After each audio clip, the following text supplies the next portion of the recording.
Hello everyone, welcome back to my channel. তোমরা সবাই কেমন আছো? আজকে অঘটন ঘটে গেল। কেন বলো তো?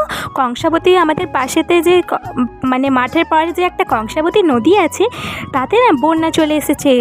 হঠাৎ আমি ভাবলাম এখন এসেছে তোমাদেরকে প্রথমটা দেখিয়ে দিই, তারপরে যখন একদম পুরোপুরি ভর্তি টাইপের সমতল সমতল হয়ে যাবে তখন তোমাদেরকে আমি ভালোভাবে দেখিয়ে দেবো। দেখো চলে এসেছি। ওই দেখো মানে বন্যাটা আস্তে আস্তে যাচ্ছে, এখনও স্রোত বইছে। ওই দেখো নদী কিন্তু ওই ভিতরের দিকে দেখতে পারবে না তোমরা। আর এই দেখো বাড়িতে ওখানে তো চাষ করা হয়, এবারে শীতকালে চাষ করা হবে, তার আগে লাগিয়ে দিয়েছিল এই যে এই কাকুটাদের হচ্ছে যে বৈতাল খাড়া, তো সেগুলো সব তুলে নিয়ে যাচ্ছে। ওটা 1 বছর মানে তরকারি হবে। আর এই দেখো সন্না গাছটা মানে ভেঙে পড়ে যাবে, জানি না এর কী হবে। এই দেখো সবাই কিন্তু জ্বালন টালন সব কিছু ভালোভাবে গুছিয়ে নিয়েছে। আর যখন তোমাদেরকে আবার তোমাদের জন্য সুন্দর সুন্দর মিনি ব্লগ আসতে, ফুল ব্লগ আসতে চলেছে, তোমাদেরকে আমি কিন্তু বন্যার বিষয়ে অনেক কিছু শেয়ার করে দেবো। আর এই দেখো